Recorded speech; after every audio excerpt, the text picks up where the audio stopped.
인사드리겠습니다. Poets Today. 네, 어쩌면 지금, 네, 어쩌면 오늘, 네. 그런 상상을 간혹 합니다. 이제 주님이 이제 오시는데 내가 어떤 모습으로 있을 때 주님이 오시면 참 좋을까, 이제 그런 상상을 해보게 되는데요.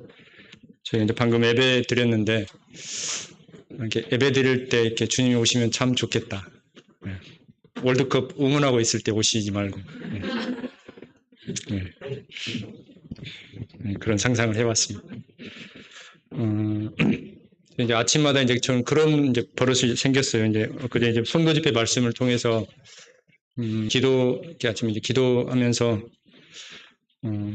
어쩌면 오늘 주님이 오실 수도 있겠다. 네, 그런 이렇게 기도를 하고 이제 물론 이제 거기에 합당한 삶을 완전하게 살지는 못합니다. 엄한 생각도 많이 하고 그런데 이렇게 마음이 이제 주님이 다시 오신다고 하는 그런 마음을 가지고 이렇게 하루를 시작하면 왠지 주님 앞에 이제 조심스럽고 이렇게 우리가 해야 될 것들을 한 번 더 생각해 보게 되고 이제 그러는 것 같습니다.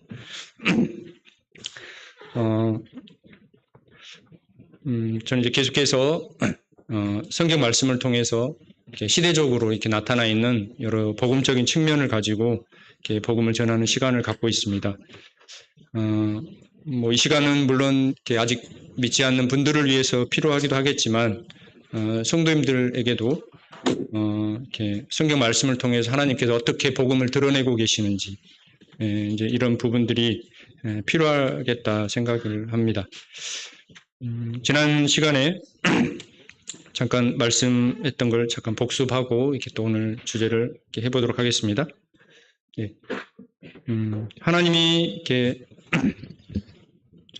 사람을 창조하신 목적에 대해서 지난 시간에 저희들이 들었습니다. 하나님께 사람을 어떻게 창조하셨다고요? 어떻게 창조하셨다고요? 네, 하나님의 형상을 따라. 네, 정답이 나와 있죠. 네. 그리고 그분의 영광을 위해서 창조했다. 하나님의 영광을, 하나님을 위해서 사람들이 창조되었다. 나 자신을 위해서 하나님께서 창조하신 것이 아니고 하나님의 그분의 영광을 위해서, 그분을 드러내기 위해서 창조하셨습니다. 장갑이 손에 맞게 이렇게 만들어졌잖아요. 그것처럼 장갑이 만들어진 이유는 이렇게 손에 이렇게 끼워서 이렇게 따뜻하게 하고 이렇게 그런 다른 더러운 것들도 짚기도 하고 그렇잖아요. 옷을 만든 이유도 이렇게 내 몸에 맞게 이렇게 양발을 만든 것도 발에 맞게 딱 만들잖아요. 하나님께서도 우리를 만드실 때 그분의 형상을 따라서 그분의 인격과 지정의의 어떤 그런 여러 가지 모습들을 가지고 우리들을 인격적으로 이렇게 창조하셨다는 겁니다. 그렇게 하신 이유는 우리의 인간의 사람의 모습을 통해서 하나님이 어떤 분이시라는 것을 드러내시기 위해서 이게 창조하셨습니다. 그래서 하나님께서 우리를 이렇게 아름답게 창조하셨습니다. 이게 원래 하나님께서 우리를 창조하신 목적입니다. 그런데 그 목적이 빗나갔다고 했어요. 화살이 관역에서 빗나간 것처럼 죄라는 어떤 히브리어로 이렇게 하말티라는 어떤 그런 의미가 있었고 화살이 관역에서 빗나갔다. 이제 그게 죄라고 성경에서 나와 있는 이렇게 죄의 정의 중에 한 부분입니다. 하나님께서는 이제 에덴 동산을 창조하시고 그 동산 안에 있는 수많은 과일들을 다 모든 것들을 다 누리게 하셨는데 유일하게 중앙에 있는 선악을 알게 하는 과실은 먹지 말라고 하셨습니다. 이것은 하나님의 권위를 세우시기 위해서 그분이 창조 주신 것을 아담에게 가르치시기 위해서 이렇게 선악과를 이렇게 만들어 놓고 법을 이렇게 정하셨습니다. 먹는 날에는 어떻게 된다고요? 먹는 날에는 반드시 죽으리라. 이게 하나님의 말씀이었고 하나님의 법이었습니다. 그리고 사단은 어떻게 이야기했다고요? 사단은 죽지 않는다.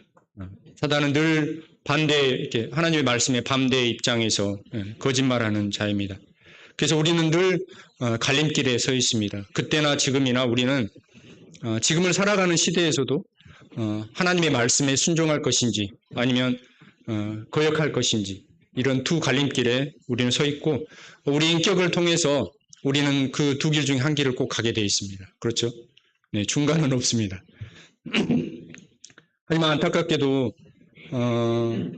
사람은 하나님의 말씀에 순종하지 않았습니다. 사단의 너도 하나님처럼 될 거야 라는 그런 거짓에 그가 잠깐 속아서 그만 선악을 알게 하는 가시를 따먹게 되고 그 결과로 이제 어떤 것이 찾아왔냐면 이제 우리는 이렇게 선악의 기준이 하나님의 기준이 돼야 돼. 하나님 편에서 기준이 돼야 되는데 말씀의 편에서 기준이어야 되는데 선악의 기준이 이제 내게 들어와 버렸습니다. 그래서 모든 인생들은 이제 내 중심적인 자기 중심적인 그런 마음을 갖게 되었고 선악의 판단의 기준이 나에게 있어 버리는 것입니다. 그래서 사람들이 죄를 짓는 거거든요. 나에게 좋으면 선이 되는 거고 나에게 나쁘면 악이 되는 거고 그 모든 판단의 기준이 내가 되는 것입니다. 내 중심적인 사람이 되어버린 것입니다. 이게 사람들이 오늘날 문제가 되는 것이죠. 모든 인생의 문제 그리고 오늘날 많은 세상에 전쟁이 일어나고 서로 시기하고 다투고 남을 죽이고 남의 것을 훔치고 이 모든 것들이 어떻게 보면 나를 위해서 하는 겁니다. 나를 위해서. 이게 어떻게 보면 죄의 결과로 나타나 있는 것이죠. 그래서 모든 사람들은 죄에 빠진 모든 사람들 항상 자기 중심적으로 저희들이 살아가게 되어 있습니다. 생각하게 되어 있습니다. 다 동의하신가요? 네. 우리가 이렇게 생각해 보면 우리가 구원받은 성도를 할지라도 우리 과거에 어떤 죄의 습성이 있기 때문에 그 습성이 뭐냐면 항상 자기 중심적인 생각을 가지고 남을 판단하게 되고 생각하게 됩니다. 이것이 인간 세상 안에서 교회 안에서 또 이렇게 저희들 안에서도 어려움을 줄 때가 많이 있는 것 같습니다. 그래서 하나님께서는 사단의 이렇게 세상에 이렇게 죄가 들어온 사람들 가운데 죄가 들어오는 그 원인이 이제 여기서부터 하나님의 말씀에 불순종해서 들어왔다고 이야기했습니다. 한번 읽어볼까요? 시작. 그러므로 한 사람으로 말미암아 죄가 세상에 들어오고 죄로 말미암아 사망이 들어왔나니 이와 같이 모든 사람이 죄를 지었으므로 사망이 모든 사람에게 이르렀느니라. 아담 한 사람으로 죄가 세상에 들어왔습니다. 아담은 모든 사람을 대표하는 사람입니다. 우린 때론 그렇게 생각합니다. 내가 아담이었다면 나는 따먹지 않았을 거야 라고 이렇게 생각하기도 하죠. 저도 이제 그런 생각을 해보게 되는데 내가 아담이었다 할지라도 아마 나는 따먹었을 겁니다. 왜? 아담은 모든 인류를 대표하는 사람이었기 때문에. 그래서 한 사람으로 말미암아 죄가 세상에 들어오게 되었고 그로 말미암아 고통과 죽음과 질병, 심판, 지옥 형벌이 찾아오게 되었습니다. 얼마 전에 이렇게 우리나라에 이렇게 안타까운 일들이 일어났었죠. 이렇게 이태원의 어떤 행사를 통해서 이렇게 많은 사람들이 죽었습니다. 그리고 유가족들이 많은 고통을 당합니다. 이뿐 아니라 세상에서는 저희들이 이렇게 생각지도 않는 여러 가지 사건, 사고, 그리고 전쟁을 통해서 수많은 사람들이 고통을 당하고 있고 죽음을 당하고 있고 또 질병으로 인해서 많은 사람들이 고통을 당하고 있습니다. 이것이 다 어디서부터 왔을까요?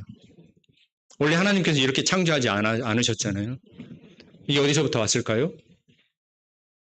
죄의 결과인 것입니다. 죄로 말미암아 이름 모르는 고통들이 사람들에게 찾아오게 된 것입니다. 그리고 결국에는 그로 말미암아서 지옥의 형벌 가운데 들어가게 됩니다. 원래 지옥은 성경에서는 사단과 그 마귀들을 귀신들을 심판하기 위해서 지옥을 만드셨다고 하나님께서 말씀하셨습니다. 사단은 하나님 나라에서 반역함으로 그가 쫓겨나게 되었고 이제 그 사단을 하나님께서 심판하시기 위해서 유황불못이라는 지옥을 만드셨습니다. 그리고 지옥은 감옥이고 사단과 그의 마귀들을 심판하시는 장소로 하나님께서 예비해 두셨습니다. 하지만 잠시 사단은 사형 선고를 받았지만 아직 집행은 되지 않는 가운데 이 세상에서 지금 활동을 하고 있습니다. 그리고 이제 사람들이 사단의 말에 들음으로 인해서 사단의 종이 되어버렸죠. 그래서 사단이 함께 멸망할 때 사람들도, 집 가운데 있는 사람들도 함께 멸망을 하게 되는 것입니다. 그래서 선악을 알게 하는 가시를 먹지 말라 하신, 먹는 날에는 반드시 죽을 것이라는 그것으로 인해서 사람들이 우리 인생에게 사람들에게 죽음이 찾아오게 됐죠. 죽음은 성경에서 의미는 죽음이라는 것은 분리를 나타내고 있습니다. 어떤 분리가 있을까요? 사람이 죄를 지음으로 인해서 하나님의 영과 사람의 영과 하나님의 영이 이제 분리가 되어버렸습니다. 이제 하나님과 함께 할 수 없게 되었어요. 그리고 두 번째는 사람의 영과 혼이 몸에서 분리가 되는 육체적인 죽음을 맞이하게 되었습니다.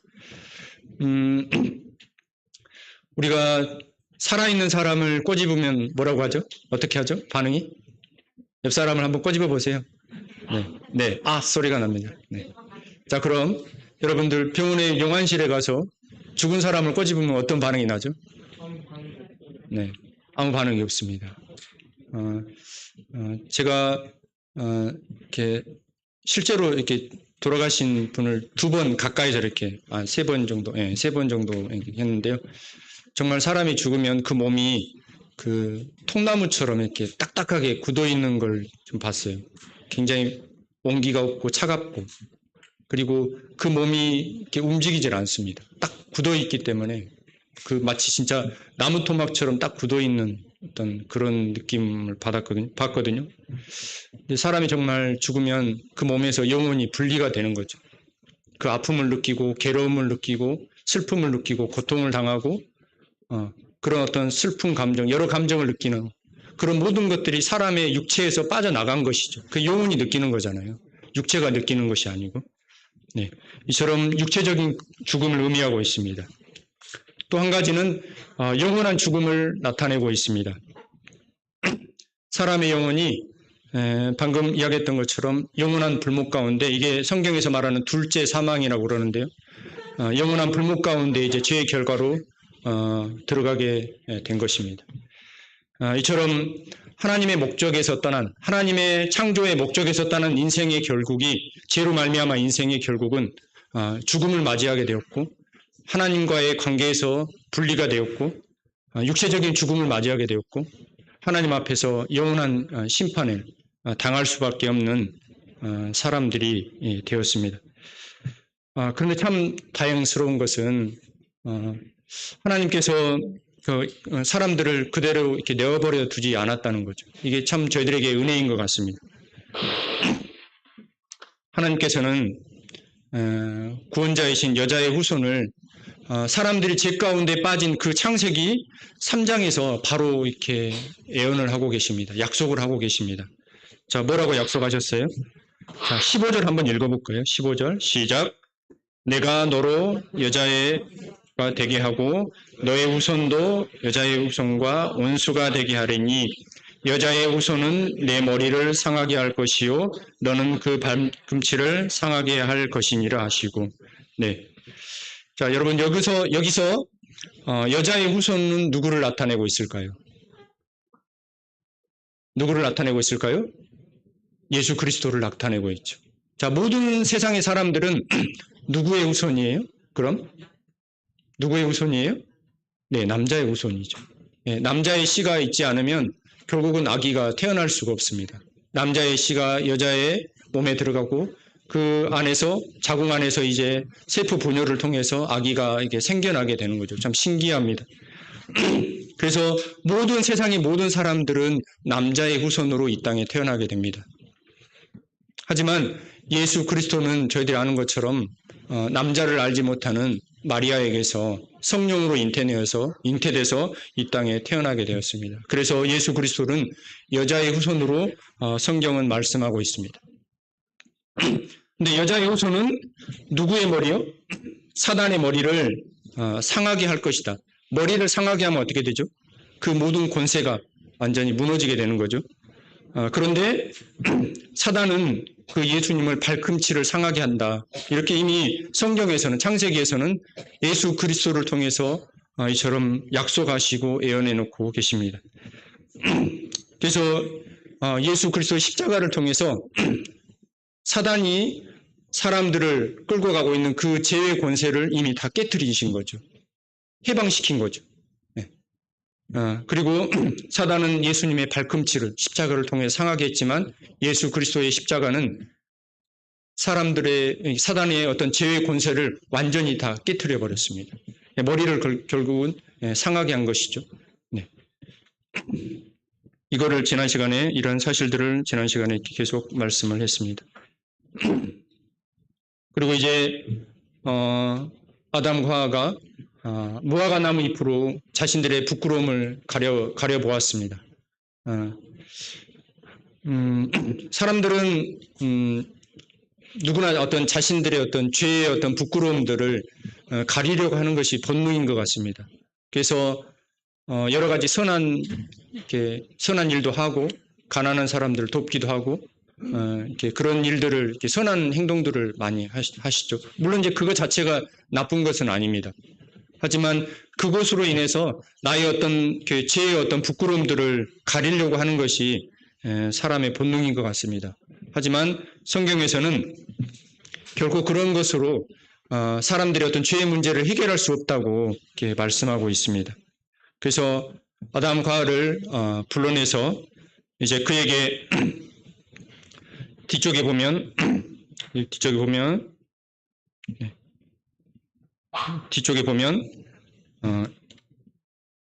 한 마리의 양이 죽어 있죠. 이 짐승을 잡아서 그의 가죽을 벗겨서 아담과 하와에게 가죽을 입혀 주셨습니다. 이처럼 희생을 통해서 아담과 하와의 부끄러움을 가려 주셨습니다. 자, 이 일을 아담과 하와가 했나요? 아니면 누가 했나요? 네, 하나님께서 이렇게 해주셨습니다. 그래서 이 일을 통해서 우리는 하나님의 공의와 자비와 은혜를 이렇게 생각할 수 있습니다. 공의는 무엇일까요? 공의는?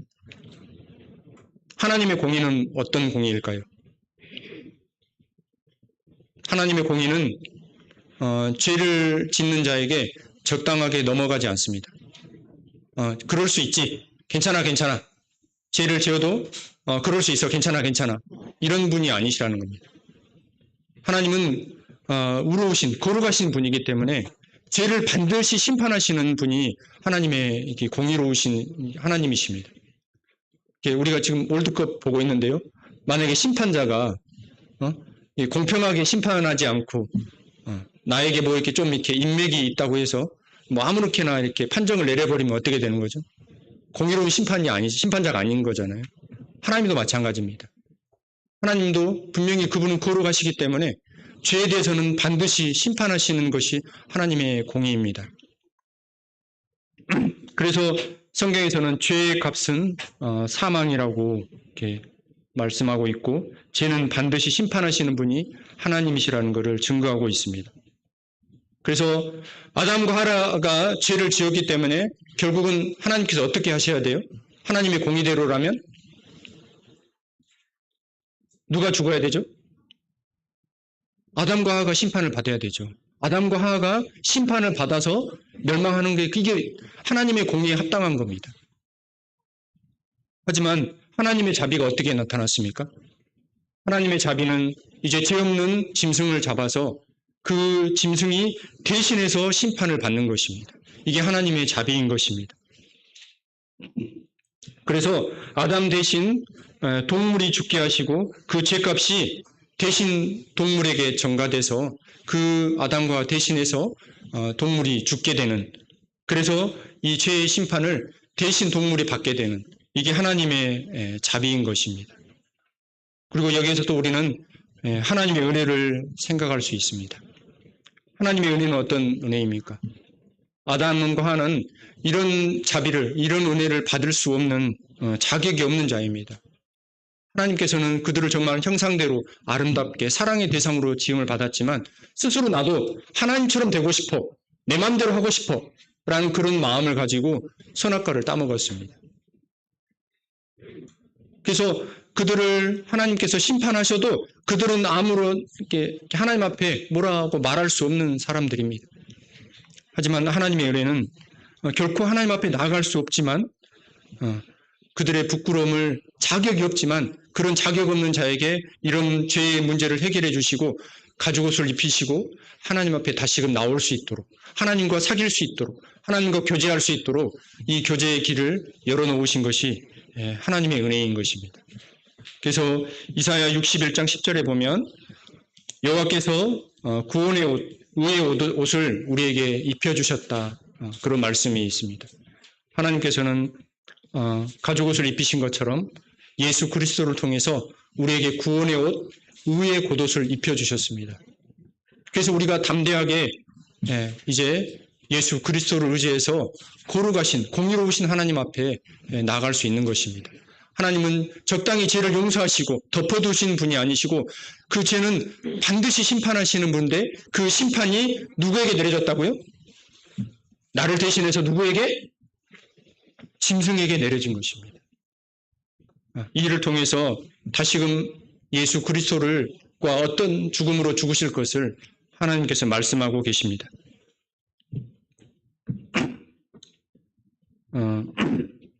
그리고 이제 이 일 후에 이제 아담과 하와가 자녀를 낳게 됩니다. 금세 커버렸는데요. 갓난 아이 때부터 이제 자랐겠죠. 첫 아이가 누구예요? 첫 아이가 가인이라는 사람입니다. 자, 둘째 아이는 아벨이라는. 그 후에 또 자녀들이 계속 나왔어요. 아담이 몇 살까지 살았죠? 900살이 넘었었죠? 맞나요? 하여튼 900살이 넘었을 건데 그때 당시는 환경이 좋았기 때문에 900살이 넘도록 계속 자녀를 낳았을 것입니다. 근데 성경에는 가인과 아벨만 이렇게 이름이 나와 있기 때문에 그 후로 아마 많은 자녀들이 나왔겠죠. 태어났겠죠.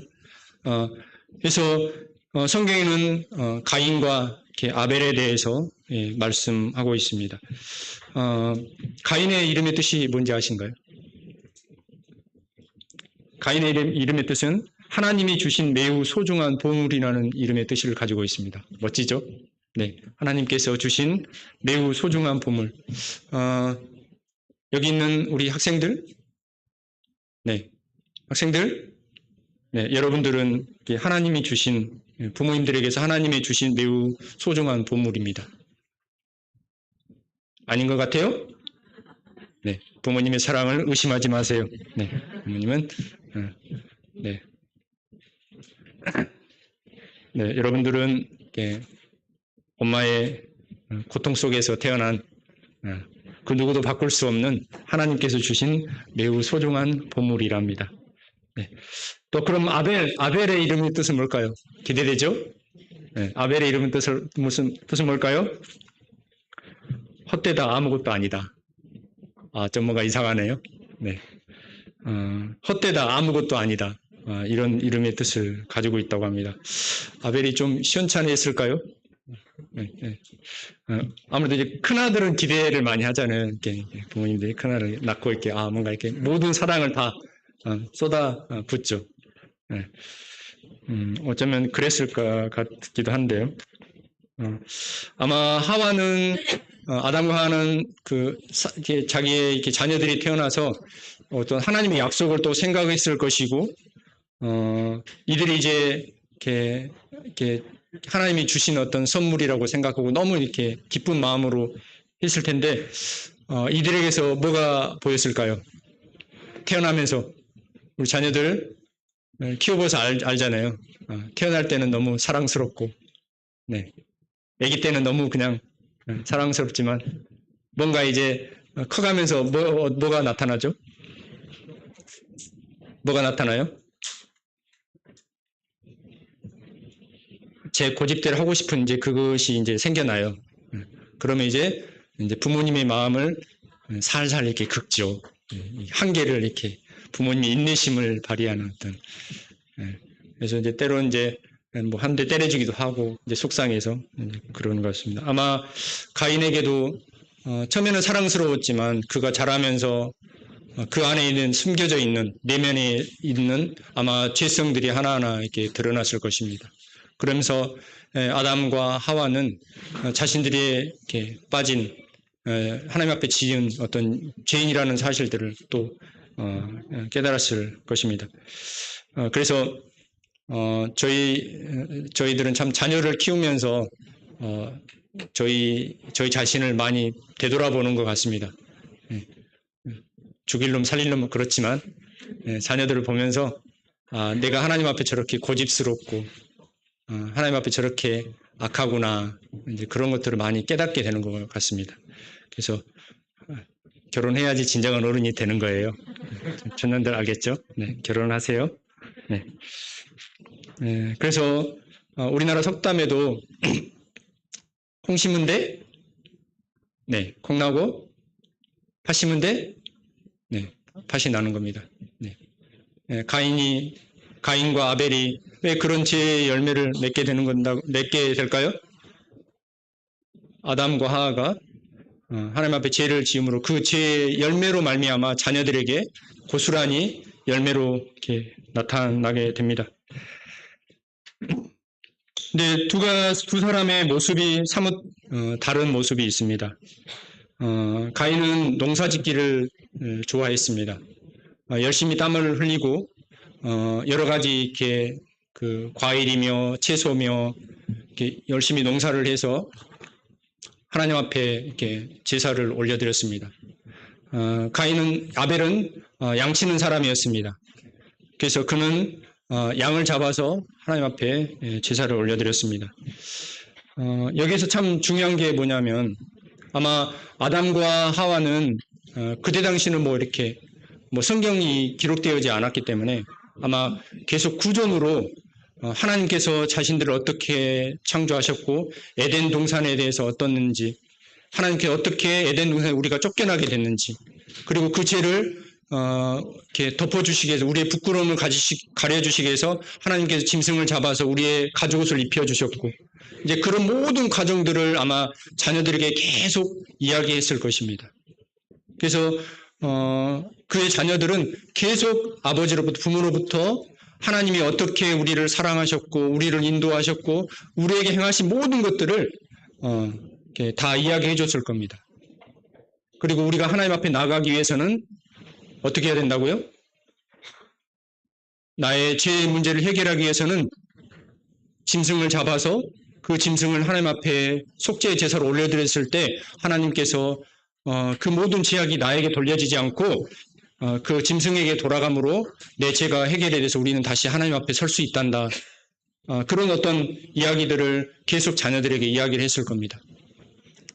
근데 아벨은 그 이야기를 믿고 하나님을 제사를 통해서 하나님 앞에 믿고 나아가기를 이렇게 믿음으로 순종했습니다. 히브리서에 보면 그렇게 나와 있죠. 하지만 가인은 그 말을 믿지 않았어요. 그 하나님을 믿지 않았습니다. 그래서 그는 하나님을 믿었긴 했지만 하나님의 말씀에 순종하지 않았던 거죠. 그래서 그는 자기 식대로, 자기 마음대로 자기가 열심히 땀 흘려서 이렇게 수확한 것으로 이렇게 하나님 앞에 제사를 드렸습니다. 여기서 우리는 또 이렇게 모습을 보게 되는데요. 종교와 어떤 신앙의 모습을 이렇게 두 사람을 통해서 우리는 또 보게 됩니다. 많은 사람들은 내 생각과 자기 힘으로 하나님 앞에 나아가려고 합니다. 이게 곧 종교입니다. 내 힘으로, 내가 선한 행동과 선한 어떤 사업과 여러 가지 내 힘으로 통해서 우리가 하나님 앞에 나아가기를 원합니다. 하지만 하나님께서는 그걸 결코 받지 않으십니다. 하나님의 뜻은 네 힘이 아닌 하나님 앞에서 너의 죄를 대신해서 양이 죽고 그것을 의지해서 하나님 앞에 나아가기를 원하셨던 것입니다. 그래서 누구의 제사를 받으셨다고요? 네, 아벨의 제사를 받았어요. 자, 여러분, 가인이 대충 제사를 드렸을까요? 가인이 드렸던 제사는 어떠했을까요? 얼마나 이렇게 자기가 이렇게 수확한 과일이며 뭔가 여러 가지 채소들이며 얼마나 좋은 것을 가지고 하나님 앞에 예배를 이렇게 제사를 드렸을까요? 우리 어렸을 때 보면 제사 드릴 때 그냥 이렇게 드린 거 많이 보셨죠? 우리는 못 먹어도 제사 드릴 때는 어떻게 해요? 비싼 거, 좋은 거, 큰 것만 드리잖아요. 저는 어렸을 때 그게 참 이해가 안 갔는데, 잘 사는 것도 아닌데, 제사 드릴 때 보면 이렇게 상다리가 부러지게 이렇게 제사를 드립니다. 아마 가인도 그랬을 겁니다. 근데 그런 제사를 하나님 받지 않으셨어요. 그랬을 때 가인이 마음이 어떠했을까요? 기분이 좋았을까요? 아니면 기분이 겁나 안 좋았겠죠? 네.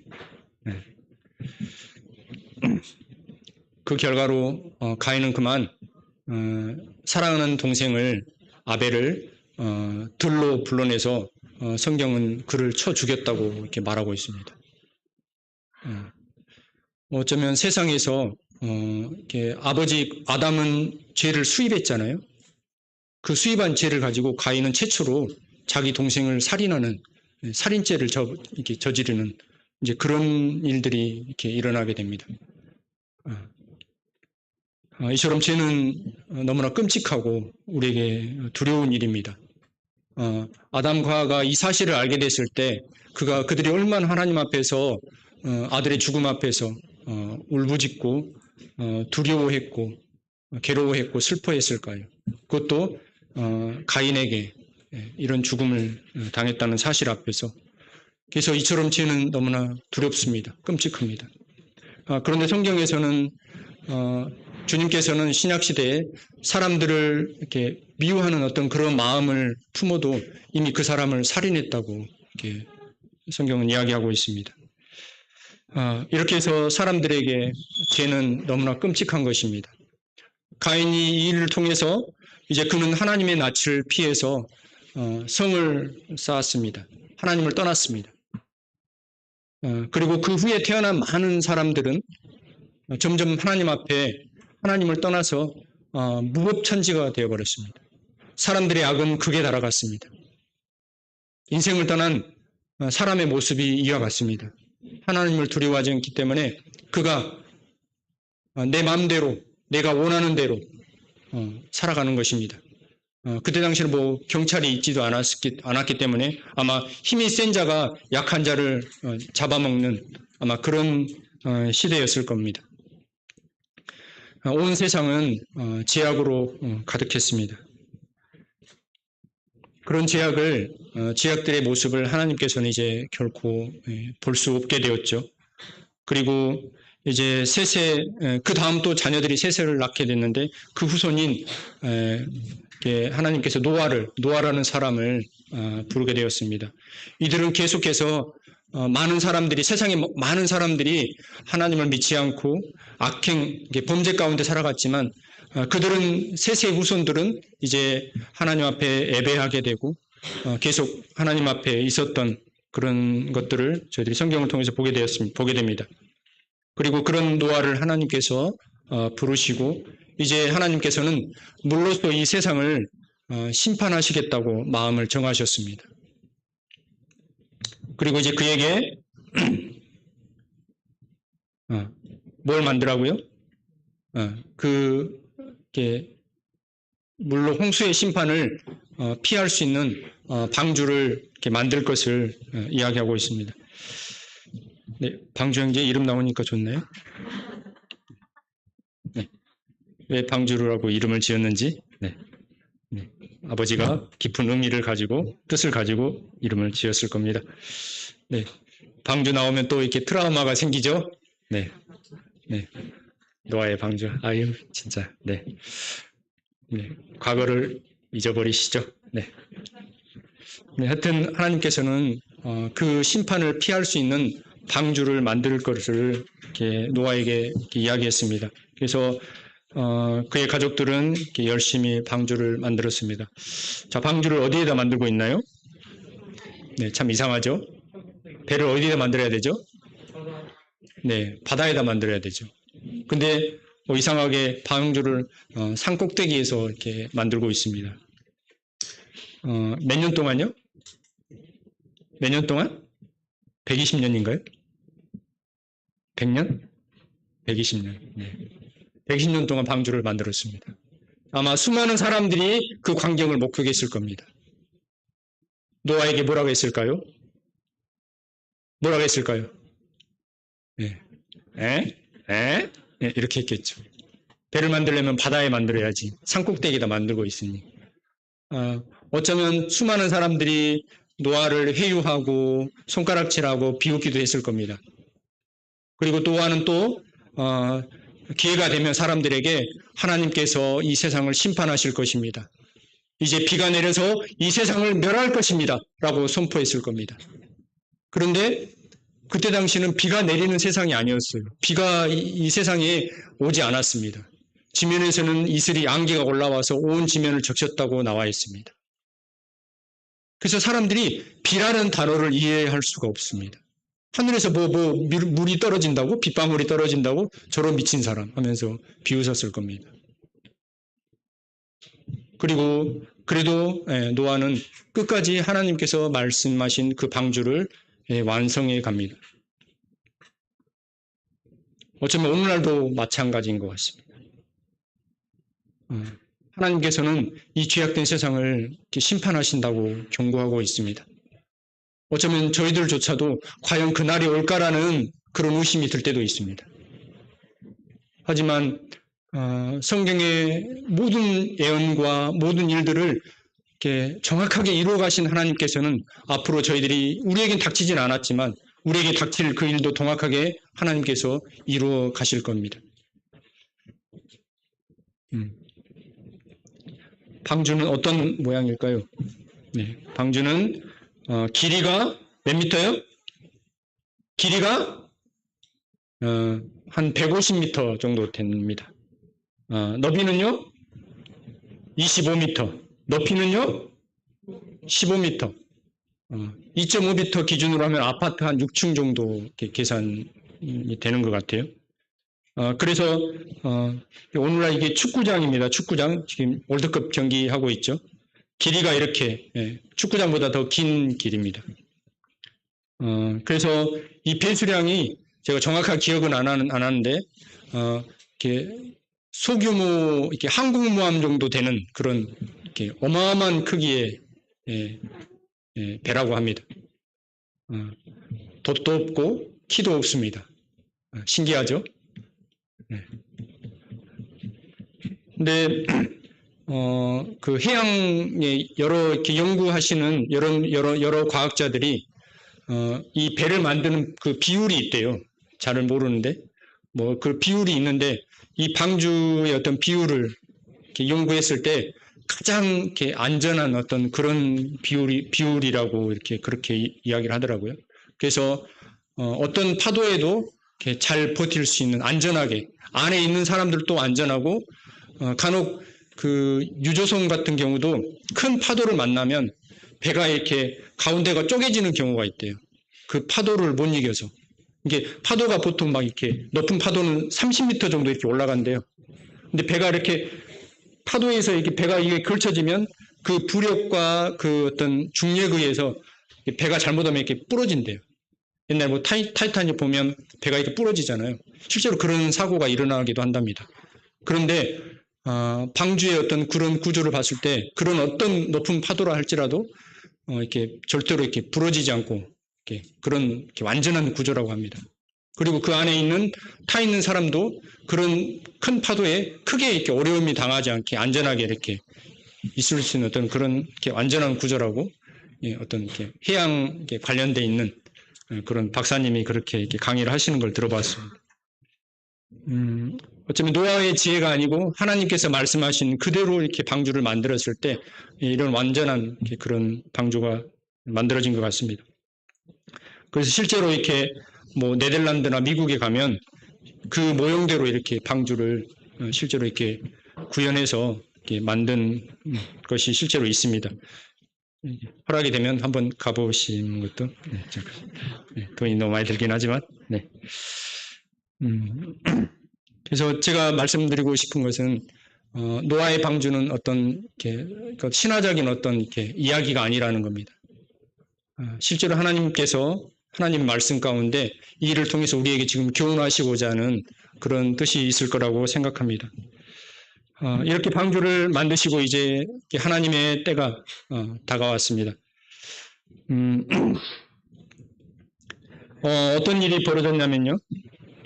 기품의 샘들이 터지고 하늘의 창들이 열렸다. 그렇게 나와 있잖아요. 원래 하나님께서 세상을 창조하실 때 궁창 아래의 물과 궁창 위의 물이 있다고 나와 있어요. 그렇죠? 그래서 하늘에 지금은 자외선만 있는데 자외선만 차단이 돼 있는데 옛날에는 이 지구를 둘러싸고 있는 물층이 있었다고 이렇게 나와 있습니다. 성경을 이렇게 성경대로 한다면. 그런데 그 하늘의 창이 열렸다고 하는 것은 하늘에 있는 모든 물들이 땅에 이렇게 쏟아진 겁니다. 그리고 땅 속에서 이렇게 지진이 일어나고 이렇게 폭발로 인해서 땅 속에 있는 물들이 다 이렇게 지상으로 터져 나오는 그런 일들이 있었다고 이렇게 이야기하고 있습니다. 그리고 여러 과학자들이 아마 그때 당시 이 지상에서 이렇게 많은 폭발들이 화산들이 폭발했었는데 그 규모가 그 힘들이 뭐 이렇게 수소폭탄의 뭐 몇 배, 몇십 배 정도 되는 어떤 그런 위력이었다. 이제 그렇게 이야기도 하더라고요. 그래서 노아의 방주를 통해서 원래 이 지구는 한 덩어리, 한 땅이 이렇게 한 덩어리로 돼 있었는데 그때 어떤 지각 변동으로 인해서 이렇게 5대양 6대주로 이렇게 나눠져 있다. 지각 변동이 되었다. 이제 그런 또 설이 나오고 있습니다. 그래서 이렇게 5대양 6대주를 이렇게 퍼즐처럼 이렇게 딱 맞춰보면 그렇게 다 이렇게 맞아지죠. 이렇게 지구를 이렇게 보면 자세히 보면 이렇게 땅들을 이렇게 잘 맞추면 딱 다 맞춰지게 돼 있습니다. 모양들이 다 비슷해서 이렇게 맞아지게 돼 있습니다. 그래서 노아의 방주를 통해서 그때 당시 이제 땅이 이렇게 나누어져 있는 것들을 이렇게 증명하고 있습니다. 그래서 세상의 모든 것들이 이제 물로 심판을 받게 됩니다. 며칠 동안 비가 왔었죠. 네, 40일 동안 이렇게 하늘에서 비가 내리고 땅 속에 있는 모든 물들이 터져 나오게 되었습니다. 그리고 땅에 움직이는 생물이 다 죽었고 곧 새와 육축과 들 짐승과 땅에 기는 모든 것과 모든 사람이 육체에 있는 코로 생물에 기식하는 호흡하는 것들이 다 어떻게 됐다고요? 죽게 됐다고 나와 있습니다.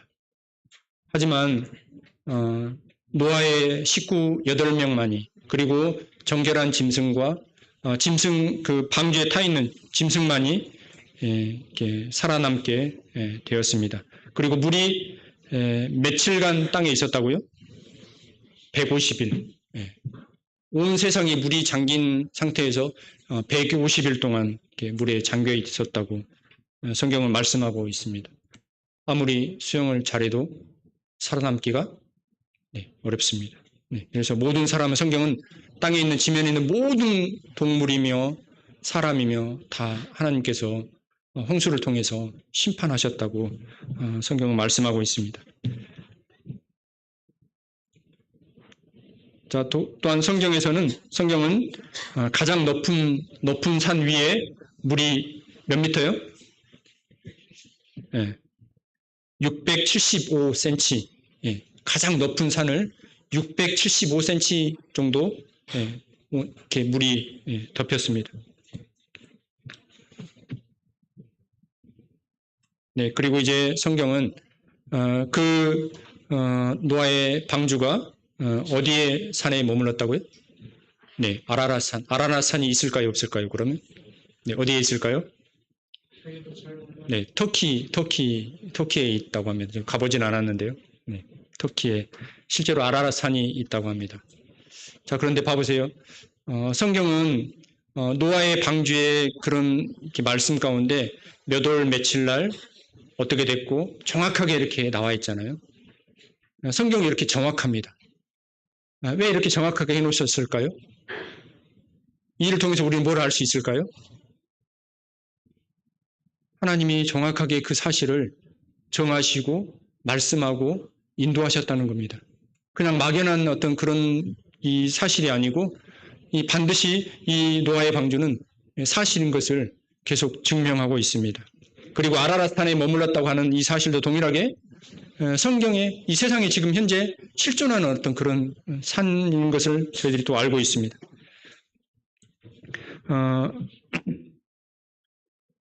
실제로 터키에 아라라산이 있고요. 이렇게 그 대아라라산, 소아라라산 이렇게 그리고 이렇게 눈이 덮여져 있는 그런 산으로 이렇게 나와 있습니다. 노아의 방주를 통해서 큰 홍수를 통해서 오늘날 이 세상은 이제 이런 협곡이 생겨나게 됐고요. 그랜드 캐년 같은 그런 큰 협곡들이 생겨날 수 있는 어떤 그런 것들은 다 이런 대홍수가 물에 잠겨 있다가 순식간에 이렇게 물이 싹 빠져나가면 그런 협곡이 생길 수 있다고 이렇게 과학자들은 이야기하고 있습니다. 근데 진화론을 주장하는 과학자들은 그런 협곡들이 이렇게 수십만 년에 거쳐서 이렇게 되었다. 또 이렇게 그렇게 또 주장하는 사람들이 있고요. 하지만 그런 것들을 이렇게 증명할 수 있는 것들은 이렇게 노아의 방주를 통해서 그런 그랜드 캐년 같은 어떤 그런 협곡들이 만들어질 수 있다. 이렇게 또 이렇게 주장을 하고 있습니다. 그래서 아마 이 지구에 있는 모든 물들을 이렇게 다 모아버리면 이처럼 지구를 2720m 정도 이렇게 덮을 수 있는 어떤 그런 물의 양이라고 합니다.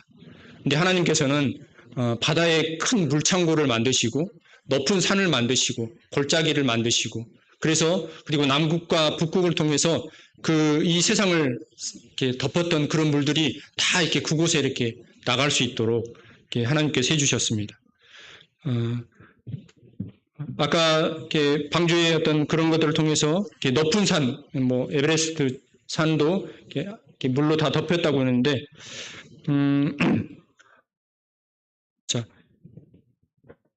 자, 에베레스트 산 그 정상에 어떤 것들이 있냐면 이게 뭘 것 같아요?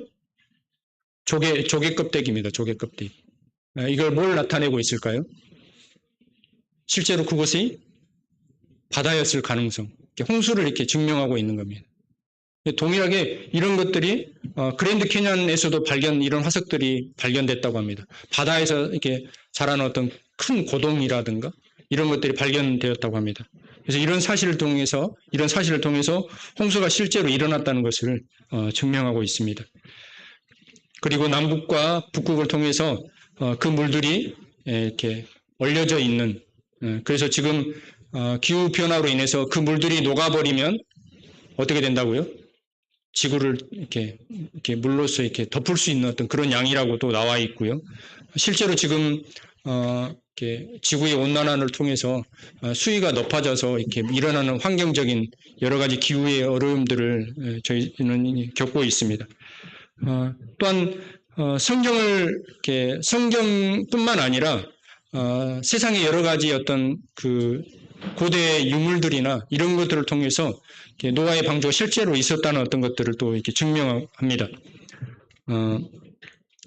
이런 내용도 있고요. 이렇게 세상에 이렇게 여러 왕국들의 나라들의 어떤 유물들을 통해서 실제로 노아의 방주가 있었던 것들을 이렇게 증명하고 있습니다. 에볼라, 서판도 그렇고요.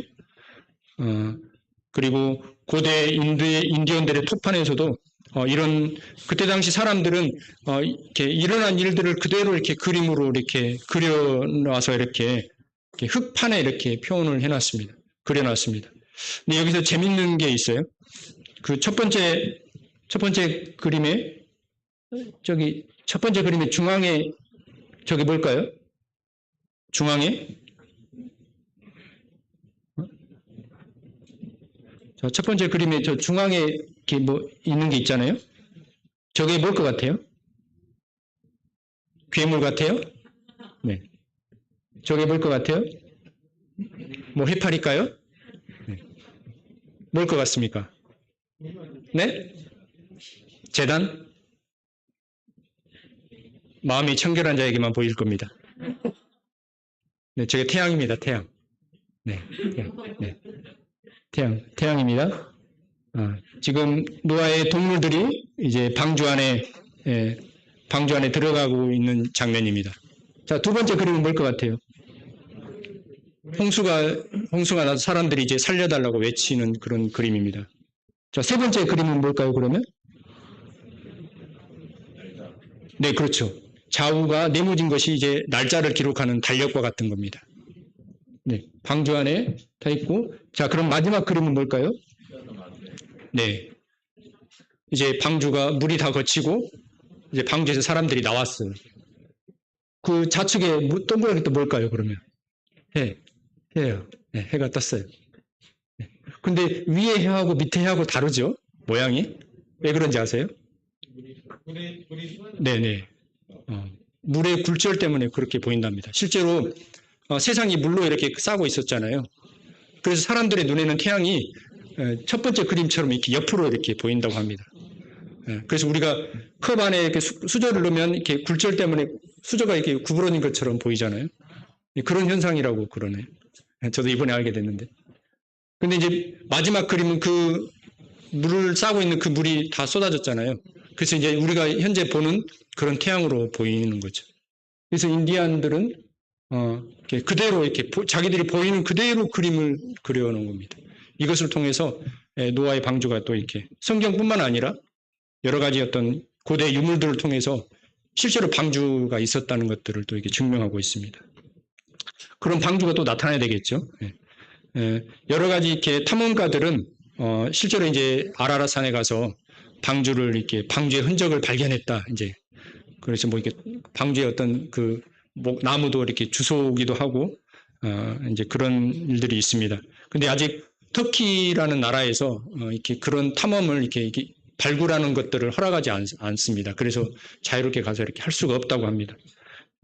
그래서 이렇게 뭐 인공위성이나 이런 사진 촬영을 통해서 방주의 아마 이게 저기가 방주일 수도 있겠다. 이 정도로만 이렇게 오늘날 이렇게 한다고 합니다.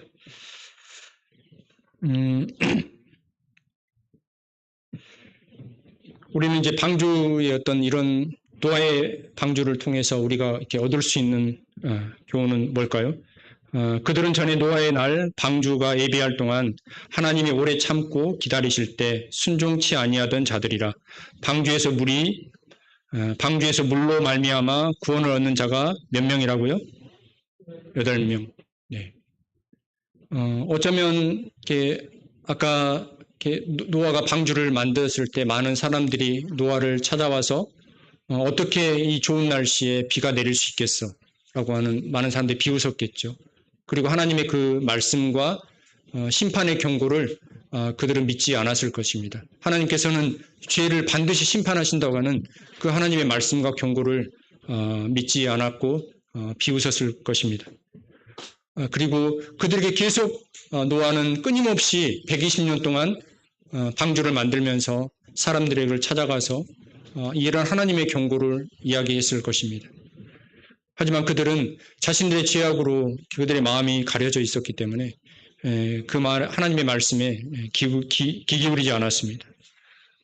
그 일로 인해서 그 결과는 너무나 끔찍하고 처참했습니다. 방주의 문이 닫혀졌고 실제로 하나님께서 이 땅의 온 지면을 홍수로 쓸어버렸을 때 그들은 하나님 앞에 심판을 받을 수밖에 없었습니다. 오직 방주 안에 방주에 들어간 8 식구만이 그 생명을 보존할 수 있었습니다. 아마 그들이 비가 내리기 시작했을 때 그때 이제 하나님 앞에 그들이 노아의 그런 경고를 생각했을 것입니다. 그리고 방주의 문을 두드렸을 것입니다. 점점 물이 차오르자 산 높이에 있는 방주를 찾아가서 그들은 이렇게 문을 두드렸을 것입니다. 그리고 그 문을 열어달라고 애원했지만 한 번 닫힌 문은 결코 열리지 않았습니다. 오늘날도 마찬가지입니다. 하나님께서는 오늘날 물론 이렇게 물로 심판하지는 않지만 이제 하나님께서는 하나님이 예비하신 불로서 이 세상을 심판하신다고 이렇게 말씀하고 있습니다. 많은 이들은 사람들이 전쟁을 위해서 예비한 어쩌면 이 불이 핵이지 않을까, 원자폭탄과 같은 그런 핵이 아닐까 이제 그렇게 경고하고 있습니다. 그래서 이 세상에 남아있는 이 현존하는 여러 가지 핵을 통해서 만약 그 핵이 터져버리면 이 지구가 이렇게 뭐 몇십 번 이렇게 파괴되는 어떤 그런 양의 이미 핵이 다 돼 있다고 준비돼 있다고 나와 있습니다. 그래서 성경은 정확하게 주의 날이 도적같이 올 것이고 그날에는 하늘이 큰 소리로 떠나가고 체질이 뜨거운 불을 풀어지고 땅과 그 중에 있는 모든 일이 드러난다고 이렇게 성경은 또한 경고하고 있습니다.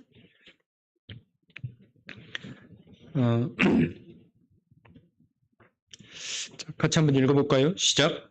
내가 진실로 진실로 너희에게 이르노니 내 말을 듣고 또 나 보내신 이를 믿는 자는 영생을 얻었고 심판에 이르지 아니하나니 사망에서 생명으로 옮겼느니라. 네.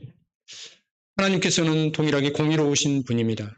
죄는 반드시 심판하신 분이지만 하나님께서는 노아의 방주를 예비하셨습니다. 이건 뭘까요? 하나님의 자비가 있고 하나님의 은혜가 있는 것입니다. 이 심판을 피할 수 있는 하나님께서 길을 우리에게 보여주시고 보내주셨습니다. 그분이 바로 예수 그리스도이십니다.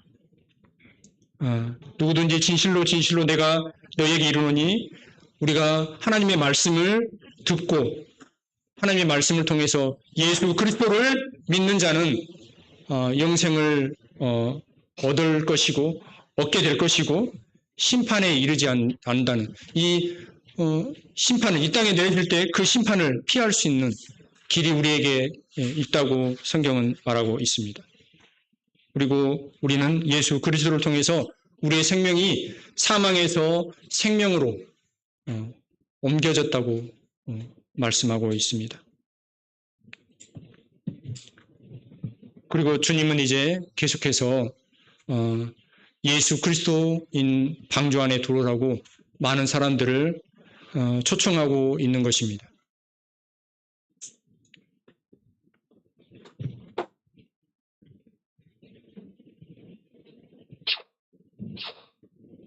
네. 이제 방주가 무사히 홍수가 거치고 그들이 나와서 가장 먼저 한 것은 노아가 자기들의 힘으로 이 생명을 보존하는 것이 아니고 자신들은 자신들은 죽을 수밖에 없는 죄인이지만 하나님의 은혜로 말미암아 이 일이 되었다고 하는 이 사실을 기억하면서 그들이 방주에서 나와서 가장 먼저 했던 것은 하나님 앞에 범죄로 이 사실을 애배하고 감사드렸던 모습을 저희들이 확인할 수 있습니다. 우리가 하나님 앞에 나갈 수 있는 것은 어떤 나의 종교적인 행위나 나의 어떤 선한 행동으로 결코 하나님 앞에 갈 수 없습니다.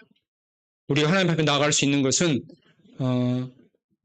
번제단에서 짐승이 살려져서 내 죄가 짐승으로 인해서 내 죄가 용서받은 것처럼 우리가 하나님 앞에 나갈 수 있는 것은 예수 그리스도의 희생과 그분의 십자가를 통해서 우리가 하나님 앞에 나갈 수 있습니다.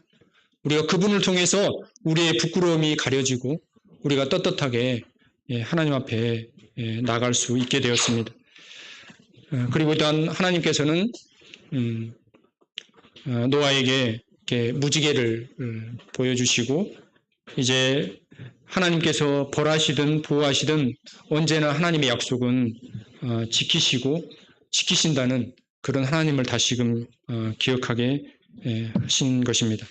자, 말씀을 여기까지 마치도록 하겠습니다. 아직 예수 그리스도를 영접하지 않는 분들이 저희 가운데 있으면 하나님의 경고와 하나님의 사랑을 잊지 마시고 예수 그리스도를 영접하시기 바랍니다. 어쩌면 오늘 아니면 어쩌면 지금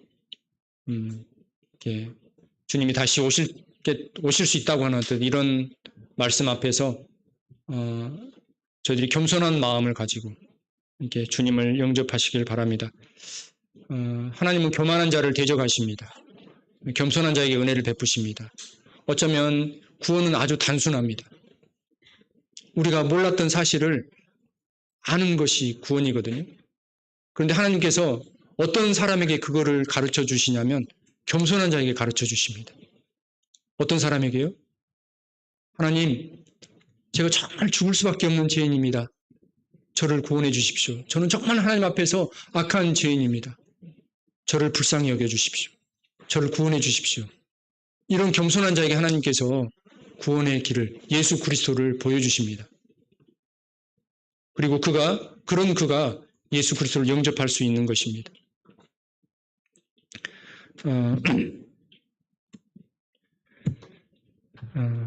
말씀을 이제 계속 전하면서 주님의 은혜를 다시 생각하게 되고, 우리에게 정말 얼마나 예수 그리스도가 존귀하고 모든 나뿐 아니라 모든 사람들에게 얼마나 예수 그리스도가 필요한 신분인지, 이런 부분들을 다시